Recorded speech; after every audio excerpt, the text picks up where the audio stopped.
नमस्कार दोस्तों, polytechnic study centre में आपका फिर से एक बार स्वागत है।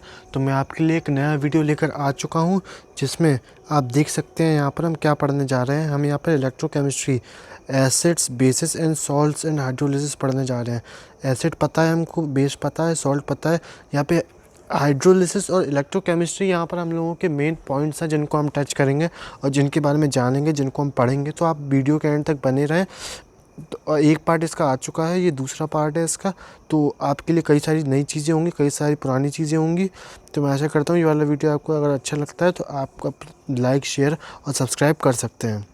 और वीडियो स्टार्ट करने से पहले मैं आपको एक बात बता दूं कि अगर आप हम लोगों का पॉलिटेक्निक एंट्रेंस एग्ज़ाम के लिए पॉलिटेक्निक स्टडी सेंटर का कोर्स लेना चाहते हैं, मेरे से पर्सनल गाइडेंस में पढ़ना चाहते हैं, तो ये कोर्स आ चुका है, ये अवेलेबल है। अगर आपको इसके बारे में एडिशनल इन्फॉर्मेशन चाहिए तो आप मेरे को कांटेक्ट कर सकते हैं। इंस्टाग्राम पर नीचे लिंक है, वहाँ पर प्रांशुल शास्त्री नाम से मेरा इंस्टाग्राम हैंडल है। वहाँ पर आप जाके मुझसे लिखिए यहाँ ये मैसेज कि हाय फ्रॉम पॉलिटेक्निक स्टडी सेंटर। वहाँ पर मैं आपको सारी एडिशनल इन्फॉर्मेशन दे दूँगा, प्रोवाइड करवा दूँगा। चलिए यहाँ पर देखते हैं हम आज क्या पढ़ने जा रहे हैं। हम लोगों ने इसके पहले कई सारी चीज़ें जान ली थी, इलेक्ट्रोप्लेटिंग वगैरह। अब हम यहाँ पर और वोल्टेनिक सेल नहीं, इलेक्ट्रोप्लेटिंग नहीं पढ़ी थी हम लोगों ने, सॉरी, इलेक्ट्रोलिसिस। आज से हम इलेक्ट्रोलिसिस पढ़ने जा रहे हैं। तो आइए देखते हैं इलेक्ट्रोलिसिस होता क्या है। अगर मैं आपको एक आसान भाषा में समझाने की कोशिश करूं तो इलेक्ट्रोलिसिस एक पूरी प्रोसेस होती है। इस प्रोसेस में होता क्या है, when electric current is pass through the solution, electrolyte ions move towards the positive charge electrode in a discharge in this process primary action now they combine to the solvent। Basically बात यह है हमारे पास कि ये एक process है जिसमें एक कंटेनर में दो इलेक्ट्रोड्स होते हैं, एक पॉजिटिव एक नेगेटिव। मैं आपको डायग्राम से भी समझा देता हूँ। यहाँ पर हमारे पास इलेक्ट्रोलाइट हमारे पास भरा हुआ है, ये बात तो हमको पता ही है। यहाँ पर हमारे पास ऐसे ऐसी दो रॉड्स हैं, इनको हमने बाहर कुछ कनेक्ट करके रखा है और हमने यहाँ पर करंट पास करवाया है इससे। यहाँ पर लिखा है when electric current is passed. तो जब हमने यहाँ पर करंट पास करवाया है इससे, तो एक हमारी नेगेटिवली चार्ज एनोड है, एक हमारा पॉजिटिवली चार्ज कैथोड है। तो इससे बेसिकली हुआ क्या हमारे पास कि जो पॉजिटिवली चार्ज, फॉर एग्जांपल अगर हमारे पास NaCl नाम का एक इलेक्ट्रोलाइट है, सबसे सिंपल है, आप पानी में नमक घोलिए, आपका इलेक्ट्रोलाइट तैयार। ठीक है। अब आपने इसको पानी में डाल के यहाँ पर इलेक्ट्रिसिटी पास करवाई, तो जो पॉजिटिव इलेक्ट्रोड होगा यानी कि हमारा कैथोड होगा, कैथोड के पास नेगेटिवली चार्ज आयन जाएंगे, यानी NaCl जब टूटेगा तो वो Na पॉजिटिव और Cl नेगेटिव। मैं आपको लिख के बताता हूँ। यहाँ पर NaCl हमारे पास Na positive plus Cl negative में टूटेगा, और जो पॉजिटिवली चार्ज कैथोड होगा वहाँ पर नेगेटिवली चार्ज क्लोरीन जाएंगे, और जो पॉजिटिवली चार्ज होगा, सॉरी, जो नेगेटिवली चार्ज एनोड होगा वहाँ पर पॉजिटिवली चार्ज हमारे पास सोडियम जाएंगे। तो ये ट्रांसफ़र, ये प्रोसेस हमारा इलेक्ट्रोलिसिस कहलाता है। ये हमारी बेसिक पहली स्टेप होता है इसका। दूसरा स्टेप क्या होता है वो भी काफ़ी इंपॉर्टेंट होता है जानने के लिए आपके लिए। दूसरे स्टेप में बेसिक ट्रांसफ़र होता है। अब मान लीजिए आ गए हमारे पास नेगेटिव के पास पॉजिटिव आ गया, पॉजिटिव के पास नेगेटिव आ गया।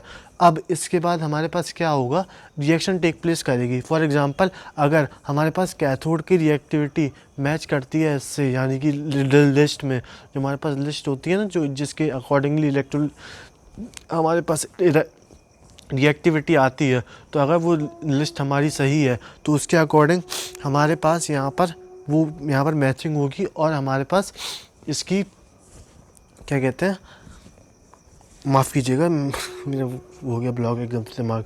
यहाँ पर रिएक्टिविटी होगी और आगे रिएक्शन टेक प्लेस करेगी। ये हमारा सेकेंडरी काम होता है। इसके पहले सबसे पहले ट्रांसफ़र ऑफ आयंस हमारे पास इंपॉर्टेंट चीज़ है। अगर आप इतनी चीज़ एग्ज़ाम में याद करके जाएंगे तो आपसे बेसिकली ये पूछेगा कि नेगेटिवली चार्ज एनोड होता है कि कैथोड होता है। हमारे पास जो पॉजिटिव चार्ज आयन होते हैं वो कहाँ जाते हैं, ये हमारी क्या होती है, इस प्रोसेस में क्या चीज़ होती है, प्राइमरी एक्शन क्या होता है, इसका सेकेंडरी एक्शन क्या होता है। बस इतना ही यहाँ से थ्योरी के फॉर्म में यहाँ पर हमारे पास पूछ सकता है। चलिए यहाँ पे आगे देखते हैं हमारे पास और क्या चीज़ें हैं। ये जैसे आप देख सकते हैं, जो मैंने आपको बताया वही लिखा हुआ है यहाँ पर भी। जो हमारे पास कैथोड है, यहाँ पर Na पॉजिटिव हो गया और यहाँ पर एक इसका नेगेटिव हो गया, यहाँ पर ये प्राइमरी रिएक्शन हो गया, यहाँ पर एनोड में हमारे पास यहाँ सेकेंडरी रिएक्शन हो गया, decomposition of electrolyte by the passage of the electric current through this called electrolysis. एक और यहाँ पर डेफिनेशन दे दी गई है हमको।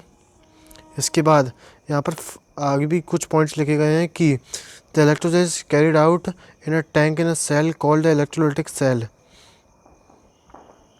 ये भी एक इंपॉर्टेंट चीज़ है, वैसे इतनी ज़्यादा इंपॉर्टेंट नहीं है, लेकिन हमको पता होना चाहिए इलेक्ट्रोलाइटिक सेल होता क्या है।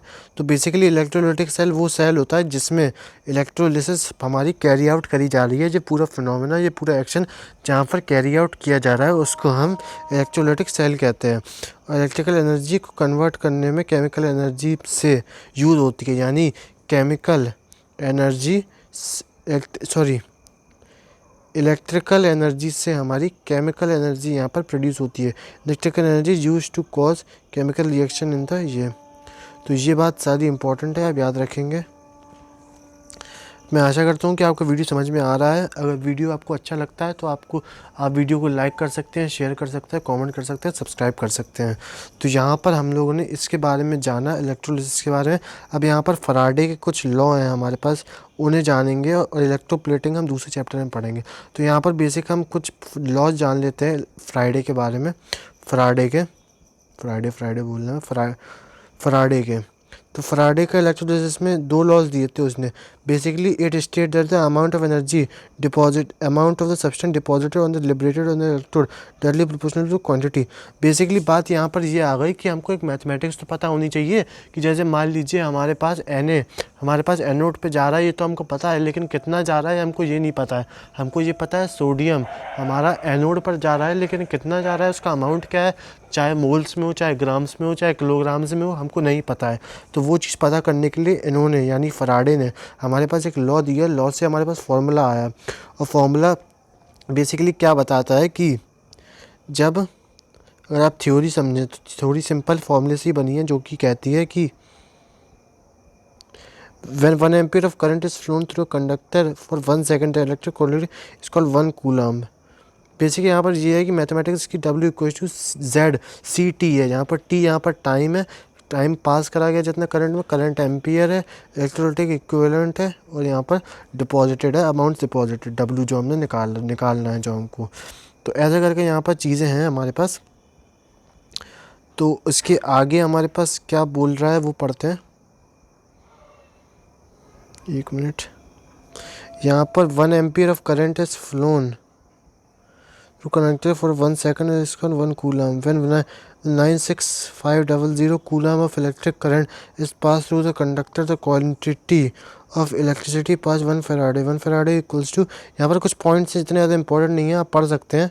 यहाँ पर वैल्यू दी गई है कुछ। और फराडे का सेकंड लॉ बेसिकली क्या कहता है कि हमारे पास बस यहाँ पर इतनी चीज़ लिखी है कि electrode amount of substance deposited on the electrode is directly proportional to the equivalent weight। Mathematically equivalent weight के amount of substance deposited directly proportional होता है, जिससे हमारे पास एक इक्वेशन आई, यहाँ पर लिखा है W1 upon W2 equals to E1 upon E2। और जो हमारे यहाँ पर इक्विवेलेंट वेट है वो एलिमेंट के हैं। फॉर एग्जांपल NaCl है तो वो Na का वेट होगा, Cl का वेट होगा, अलग अलग एलिमेंट्स के वेट हैं, और यहाँ पर डिपॉजिट हो रहा है वो W1 W2 है। तो ऐसे करके यहाँ पर चीज़ें हैं हमारे पास पढ़ने की। काफ़ी अच्छी टॉपिक है ये, अगर आपको पढ़ना है तो। और मैं आपसे यही विनती करूँगा कि अगर आपको मेरे से और चीज़ पूछनी है तो आप मेरे को कमेंट पे कर सकते हैं, मैं सबके कमेंट के रिप्लाई करने की कोशिश करता हूँ। चलिए मिलते हैं अगली वीडियो में, तब तक के लिए आप इसका पुराना वाला वीडियो देख सकते हैं, आप मेरा कोर्स चेकआउट कर सकते हैं। और बस आप मेरे से पढ़िए या किसी और से पढ़िए, बस ध्यान से पढ़िए, क्योंकि क्या होता है ना कि हम लोग जब पढ़ते हैं तो हमारे दिमाग में एक गोल सेट होता है पढ़ने के लिए। फॉर एग्ज़ाम्पल जब हम पढ़ रहे होते हैं, हमको पता है कि हमको इलेक्ट्रिकल ब्रांच चाहिए, या हमको इलेक्ट्रॉनिक्स की ब्रांच चाहिए, या मैकेनिकल सिविल कुछ भी चाहिए, लेकिन जब वो हमें नहीं मिलती है, और मिलती क्यों नहीं है, क्योंकि हमारे नंबर नहीं आते उस हिसाब से। तो अब जब हम लोग को नंबर लाने हैं तो अगर तभी तुम लोग को मन का मिलेगा ना, नहीं तो फिर तुम वो चूज़ करोगे। मैं हमेशा कहता हूँ कि जब तुम नंबर मतलब पढ़ाई करते हो, मेहनत करते हो, तो तुम वो चूज़ करते हो जो तुम्हें चूज़ करना है। लेकिन अगर तुम नहीं पढ़ते हो, तुम मेहनत नहीं करते हो तुम, तो तुम्हें वो चूज़ कराया जाता है या तुम्हें वो चूज़ करने पे मजबूर होते हो तुम, जो तुम्हें नहीं करना है, जिसमें तुम्हारा इंटरेस्ट नहीं है। तो इससे अच्छा पहले मेहनत कर लो आप, क्योंकि मैं ये नहीं कहूँगा कि आपकी बाद में ऐश है, आपको बाद में ही मेहनत करनी है, क्योंकि आपको नौकरी जाना है 8 से 4 अगर आपकी लगती है तो, और लगेगी ही मेरे हिसाब से। तो देखिए, मेहनत तो आपको करनी है पूरी ज़िंदगी, लेकिन आप कैसी मेहनत करनी है, आपको एसी के रूम में जाके बैठना है, वहाँ पर आपको घंटों घंटों मेहनत करनी है, क्योंकि लोगों की तो उसमें भी कमर टूट जाती है। या आपको बड़ा बड़ा बोझा ढोना है और आपको किसी के घर में ईंटें लगानी है, या आपको मिस्त्री का काम करना है, कि आपको एक छोटा सा मजदूरी का काम करना है। तो वो आप पे डिपेंड है कि आपको मेहनत किस टाइप की करनी है। तो बस आप देखते रहिए वीडियो, एंजॉय करिए और आप पढ़ते रहिए ध्यान से।